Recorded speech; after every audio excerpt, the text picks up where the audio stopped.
అందరికీ. సో జుట్టు పెరగడానికి కొన్ని సహజమైన మార్గాలు అయితే ఇవ్వండి, తప్పకుండా పాటించండి. జుట్టు మీది పలచబడుతుందా అయితే ఈ టిప్స్ ఫాలో అవ్వండి, ఇంకా మంచిగా గ్రోత్ వస్తుంది. సో ఆకుకూరలు, గుడ్లు, చేపలు, మళ్ళీ సన్ఫ్లవర్ గింజలు మరియు పండ్లు వంటి మంచిగా విటమిన్స్, డ్రై ఫ్రూట్స్ ఇలాంటి ప్రోటీన్లు అధికంగా ఉండే సమతుల్య ఆహారం అయితే తీసుకోండి. ఇంకా సున్నితంగా హ్యాండిల్ చేయండి జుట్టును అయితే. మీ జుట్టు మూలాలపై ఒత్తిడిని నివారించడానికి బిగుతుగా ఉండే హెయిర్ స్టైల్స్ అయితే అస్సలు వేసుకోకండి. ఇంకా మనం హీటింగ్ స్టూల్స్ కూడా చాలా వరకు తగ్గించుకోవాలి. నష్టాన్ని తగ్గించడానికి హీట్ స్టూల్స్ అయితే సాధనాలు వాడకాన్ని అయితే చాలా వరకు తగ్గించండి.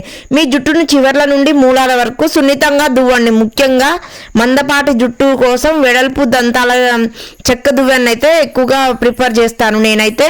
సో ఈజీగా కోంబు అయితే పెద్ద దంతాల కోంబుని అయితే యూజ్ చేసుకోండి. కొబ్బరి నూనెతో అయితే 20 minutes వరకు సున్నితంగా మసాజ్ చేసుకోండి.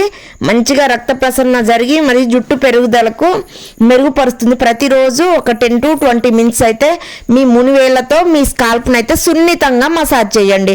కొబ్బరి నూనె క్రమం తప్పకుండా వాడడం వల్ల అయితే ప్రోటీన్ నష్టాన్ని తగ్గించడంలో హెల్ప్ చేస్తుంది. అయితే ఆర్గానిక్ నూనె కూడా మీరు తయారు చేసుకొని వాడుకోవచ్చు, చాలా బాగుంటుంది.